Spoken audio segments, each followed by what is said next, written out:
Sejam muito bem-vindos, queridos alunos, para mais uma aula nossa exposição da Bíblia de forma panorâmica. Seja muito bem-vindo e hoje nós vamos entrar no livro de Provérbios, pessoal. Livro de Provérbios. E aí, o que é Provérbios? Quem escreveu Provérbios? O que significa Provérbios? Vamos lá. Há um erro muito grande cometido aí no meio dos pregadores, dos estudiosos, né? Quem estuda muito a fundo não vai cometer esse erro, mas aqueles que apenas se aventuram, mas não querem se aprofundar no estudo da Sagrada Escritura, de afirmar que os provérbios da Bíblia só são apenas provérbios de Salomão. Isso é um erro. Dentro do livro de Provérbios não tem apenas provérbios de Salomão. Há outros escritores que também contribuíram com Provérbios, que foi colocado dentro deste livro, ou seja, foi uma coletânea, isso foi juntado e colocado dentro do livro chamado Provérbios, tá bom? Então, o que seria Provérbios? Provérbios são ditos populares de povos, nações, grupos, comunidades, sociedades que têm verdades contidas, são ensinos rápidos com verdades contidas, e isso tem em toda a parte do mundo. Cada povo, cada nação tem os seus próprios provérbios, as suas verdades contidas em dialetos falados pelo povão. E isso não era diferente com o povo judeu, eles também tinham os seus provérbios. E tudo isso foi juntado e colocado dentro de um livro que está na nossa Bíblia, que são os provérbios que tem na Bíblia, e muitos atribuem provérbios de Salomão. Mas vamos lá. É cogitado que dentro deste livro que tem na nossa Bíblia tenha 513 provérbios de Salomão, pessoal. Aparece também dentro desse livro provérbios de um homem chamado Agur e de outro chamado Lemuel. Há provérbios desses personagens dentro da nossa Bíblia Sagrada. Bom, Salomão todos nós sabemos que é filho do grande rei Davi. Mas quem é Agur e quem é Lemuel? Este Agur é cogitado que ele viveu do período que vai de Salomão a um período do rei Ezequias, pessoal. É cogitado que esse Agur foi um grande homem, um grande sábio, que viveu deste período de Salomão até o período mais ou menos do rei Ezequias. Este homem tenha vivido e tinha sido um homem muito sábio, que aí entrou o provérbio dele na nossa Bíblia, no livro de Provérbios. E Lemuel, quem será que é este Lemuel? Aqui não há um senso entre os estudiosos, na verdade tem uma briga teológica aqui para tentar entender quem é este homem chamado de rei de Massa, uma cidade chamada Massa. Bom, alguns vão afirmar que este homem, na verdade, ele era um rei, que este homem aqui, ele era um rei dessa cidade, né? Ele era um rei dessa cidade que ficava no norte da Arábia. Poderia ser esse Lemuel e entrou um provérbio dele dentro da nossa Bíblia, no livro de Provérbios.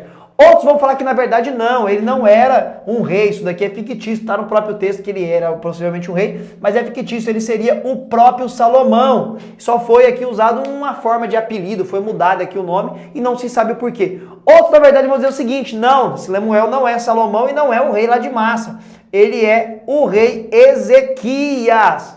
E por que citado Ezequias duas vezes aqui, né? De Salomão a Ezequias viveu Agur e Lemuel poderia ser Ezequias. Por que ele é citado aqui duas vezes e de forma tão clara esse rei Ezequias que governou no Reino Sul, Judá, capital Jerusalém? Porque, pessoal, aqui agora de forma praticamente unânime, a maioria dos eruditos, dos estudiosos, concordam que Ezequias juntou todos esses provérbios e fez o livro que hoje é chamado de Provérbios, que está na nossa Bíblia. Ou seja, ele juntou os de Salomão que ele conseguiu, ele pegou esse de Agur e de Lemuel e colocou num livro só e foi chamado o livro de Provérbios, que está em nossa Bíblia Sagrada, ok? Tendo dito isso, galera, espero que você esteja com a sua caneta, com o seu caderno, com a sua Bíblia. Vamos entrar na exposição do livro de Provérbios, beleza? E é citado também, pessoal, também é muito falado provérbio de Salomão, porque é o que mais tem aqui dentro, são provérbios de Salomão. Apesar de ter ali dentro também ter provérbios que são considerados anônimos, ou seja, não sabemos de quem foi que escreveu, beleza? Então vamos lá, do capítulo 1 ao capítulo 2, o que vai trabalhar aqui? O temor a Deus e o lucro de uma vida sábia. Vai falar muito sobre a sabedoria aqui no livro de Provérbios, pessoal, porque Provérbios já está atrelado à sabedoria e a conhecimento humano e também a sabedoria e conhecimento daquele que vem de Deus, ou seja, dos estudos da palavra de Deus, do conhecimento que vem em se viver debaixo dos mandamentos e dos estatutos e da ordenança de Deus. E o que mais vai ser preservado e privado aqui dentro deste livro é o conhecimento e a sabedoria que vem através de Deus, estabelecido por conta dos seus mandamentos, dos seus ensinos, lá pela lei de Moisés, porque aqui é Velho Testamento, beleza? Então vamos lá, no capítulo 3 ao capítulo 4 vai falar sobre a humildade, bondade e a educação dos filhos. Lembrando que aqui dentro desse contexto, pessoal, é até mesmo ensinado, quando você vai até mesmo para a gramática hebraica, para o idioma que foi construído esses provérbios, é ensinado corrigir a criança com vara. Com vara mesmo, literalmente. Eu sei, pessoal, que cada um disciplina o filho da forma que quer e bem entende. Tem uns que só castiga, tem uns que ainda faz isso de corrigir com a varadinha ali. A Bíblia não aprova espancamento em lugar nenhum ou judiar dos filhos, porque os filhos são herança do Senhor e nós prestaremos conta a Deus por todos os nossos filhos, pessoal. Mas aqui tinha essa correção com vara. E eu também, pessoal, eu já fui corrigido com vara. Eu nasci na década de 80, finalzinho de 80. Então naquela época ainda, quando era criança, tinha palmadinha, tinha varinha. Hoje é considerado até crime aí se for denunciado, se pegar você corrigindo seu filho desse jeito. Mas enfim, a Bíblia fala sobre isso também, sobre a educação dos filhos, principalmente aqui no livro de Provérbios. No capítulo 5 ao capítulo 6, você vai ver agora esse grande contraste. Dentro desse livro tem um contraste, né? Ele faz comparação de coisas opostas. Vamos começar a ver aqui, ó. Conselhos contra a imoralidade, vai falar sobre o autocontrole. Olha para você ver, uma pessoa que é imoral, ela não tem o autocontrole, que é o domínio próprio. Porque se ela tiver o controle, o autodomínio, o controle próprio, ela não vai viver uma vida imoral sexualmente, pessoal. Uma vida devassa, uma vida podre. Então olha que contraste. Vai falar sobre conselhos contra a imoralidade, aquele que é imoral, e vai falar sobre o autocontrole, que é o oposto, porque uma pessoa imoral não tem o autocontrole, entendeu? Vai ter muito esse contraste dentro desse livro. E vai falar também sobre a obediência aqui dentro do capítulo 5 e capítulo de número 6, beleza? Capítulo 7 e capítulo 8 vai falar sobre a sedução e a cilada do adultério. Ó, pra você ver, a sedução é uma cilada que leva para o adultério. São coisas ali que estão praticamente ligadas, né? O homem é seduzido, a mulher cai na cilada e aí já está embananado no adultério. Vai trabalhar sobre isso e vai falar sobre a retidão, ou seja, ao contraste. Porque se você for uma pessoa que vive em retidão, né? Não ceder nessas paixões humanas, você não vai cair na cilada do adultério, você vai fugir disso. Então, a sedução, a cilada do adultério, aliás... Eu atropelei, perdão. Na verdade, o 7 e 8 vai falar da sedução, da cilada adultéria e o amor para com o próximo. O amor para com o próximo. Aqui o contraste é diferente. Ao invés de você ir para esse caminho podre e devasso, você tem que amar o seu próximo, né? Fazer coisas boas.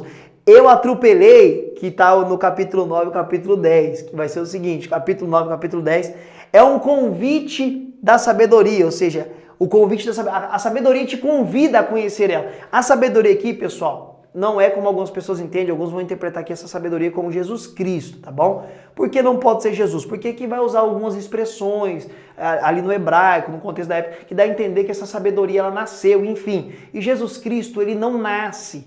Como homem, sim. E vocês que estão na comunidade vão ter aulas de teologia. Quando chegar em Cristologia, nós vamos trabalhar a dupla natureza de Cristo, né? Nós chamamos de união hipostática. Ele era 100% homem, mas também era 100% Deus. E Deus, que Jesus Cristo era Deus, ele nunca nasceu, sempre existiu. Ele tem a eternidade em si mesmo. Apenas como homem Jesus nasceu, ok? Deixa isso para as aulas de teologia, mas aqui não dá para se interpretar Jesus como sendo a sabedoria. A sabedoria aqui está ligada, tá atrelada em dois pontos. A sabedoria humana, do conhecimento humano, que dependendo do nível dela não é ruim, é até benéfico, mas a melhor sabedoria que é aquela que vem dos mandamentos, das ordenanças de Deus, beleza? Então no 9 e 10 vai falar sobre o convite da sabedoria, a retidão, né? A retidão do justo permanece para sempre, a retidão do justo permanece para sempre. É isso que vai ser trabalhado aqui no 9 a 10. No capítulo 11 a 12 fala assim, olha que legal, pessoal, a riqueza não terá valor algum no dia da ira de Deus. Ou seja, o que adianta a pessoa ser rica, ser milionária, ter dinheiro para construir uma fortaleza numa ilha no meio do mar, para tentar se proteger da ira de Deus? Não vai adiantar de nada, porque quando a ira de Deus vem, não tem dinheiro que possa fazer você se livrar dessa ira de Deus, ou riqueza.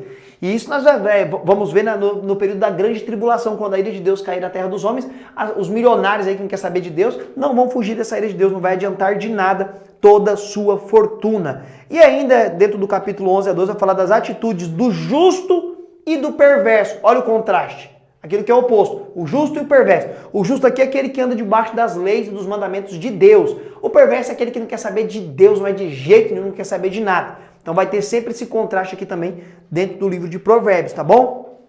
Capítulo de número 13.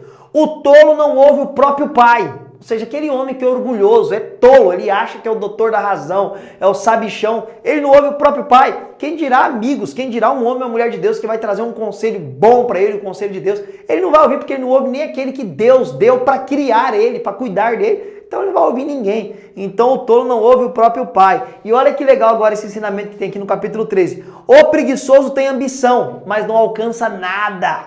Olha que legal. Tem muitas pessoas que almejam, têm ambição em conquistar, em estudar, em progredir, mas não alcança nada porque tem preguiça, não quer fazer, não dá o pontapé inicial. E olha que maravilha, você deu o pontapé inicial, você teve ambição em conhecer mais a palavra de Deus para se preparar melhor, para servir o reino melhor, para pregar melhor, para ter uma intimidade com Deus melhor. E você entrou para estudar a palavra de Deus junto conosco, você teve essa ambição e você está aqui porque você não tem preguiça, você se movimentou.